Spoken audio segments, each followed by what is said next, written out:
In this video, we're going to look at the question, why $100,000 is the wealth tipping point. What happens when you reach $100,000? That's when your return on investment on that amount starts having a meaningful impact.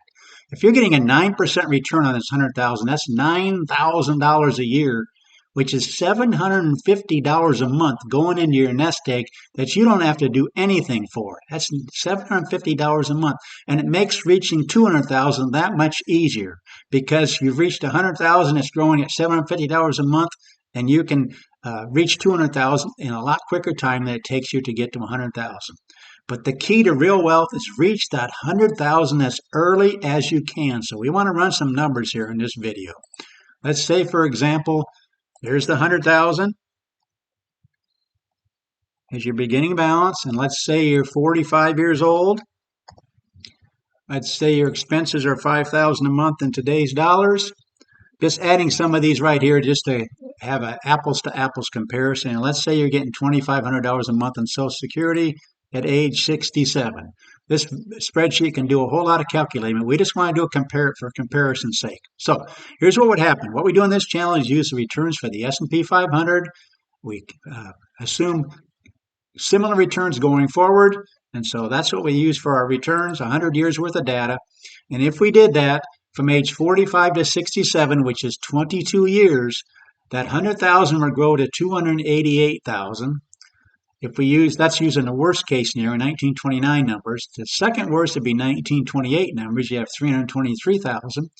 And I like to use this blue column. This shows you what you would have 90% of the time. Again, 90% of the time, using the returns here, you would have 469,000 or better, the median being 904,000. The absolute best case is 3.386. Again, there's a wide variance because nobody knows the future.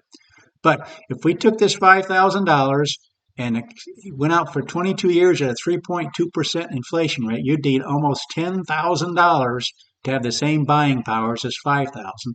But this 2,500 is going to grow. This just shows you the numbers we're using here.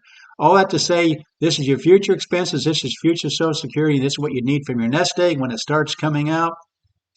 And your money would last till only till age 74, age 79 for second worst, and age 90 for 90% of the time. Now, that's not adding another dime, but let's just look at some numbers here, folks, because what happens if you have that 100,000 1 year earlier? Right now, this is the one I want to key on because 90% of the time, given all these variables, your money will be running out at age 90 10% of the time.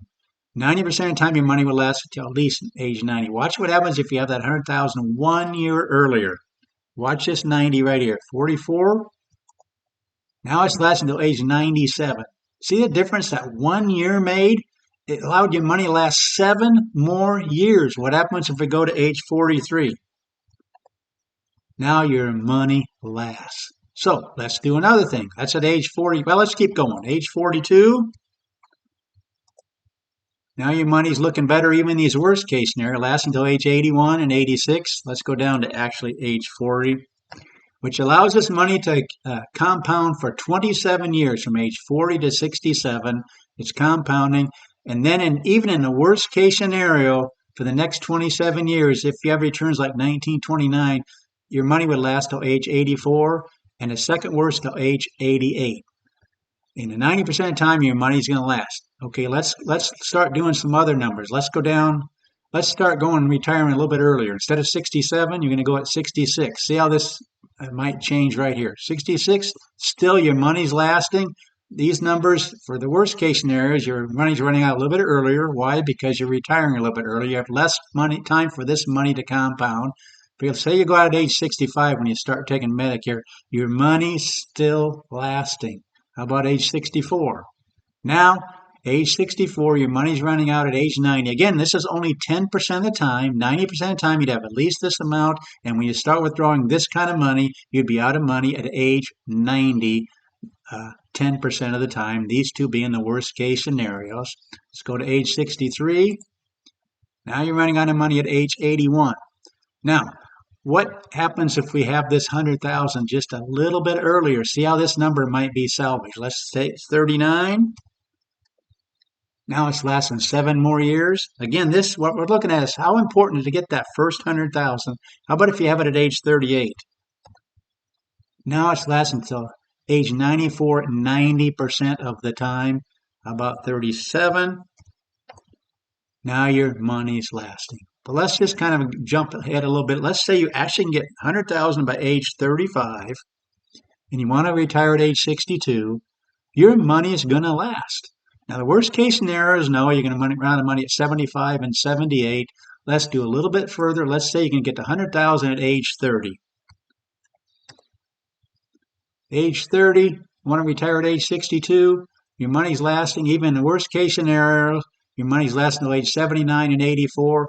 That's with the 100,000 without touching it for at all, not adding any money to it, not taking any money out. That'd be 32 years. If you go from 30 to age 62, that'd be 32 years that this money would be compounding, and money would last 90% of the time. Now, what have we not done? We've just left this 100,000 there. Let's just say you added $300 a month. See how all these numbers change. $300 a month. Your money lasts in every one of these scenarios at age 30. How about age 35? Age 35, your money is still lasting. Age 40. We're kind of going in reverse order here. Age 40 is when we start having some issues here. Your money's running out at age 92, 10% of the time, these two being the worst case scenario. But see the importance with that 100,000 make. If you can just add a little bit to it, and you can reach that by age 40, and you want to retire at age 62, your money's going to last till age 92, 90% of the time. Watch what happens if we just add $50 a month. $350 a month, it lasts. Just the difference, that was 400. 350 as 96, $400 a month. But again, the key is getting that first $100,000. Get it in there as early as you can, and you can see the numbers working. You can see it. We're not even close to having $1 million. Lots of people think you need to have $1 million, but you don't need to, especially when you take into account what you're getting from the Social Security. A lot of people in their financial planning don't take into account Social Security. I think that's a big error, because watch what happens if you have nothing for Social Security. Now your money's running out at these time periods right here. But folks, you are going to get Social Security. May not be as much as they're planning on right now, but you're going to get it. And when you take into account Social Security and account that you get 100,000, account for that at age 40, and just saving $350 a month, it lasts. Or $400 a month. $350 lasts till age 96. But folks, that's what we do on this channel. We run all kinds of different numbers. We set up spreadsheets, and we answer questions like this. See how important that first $100,000. That's why it's called the wealth tipping point. You get to this stage, the earlier you get to it, the more easy it is to raise a nice nest egg that's going to last you the rest of your life.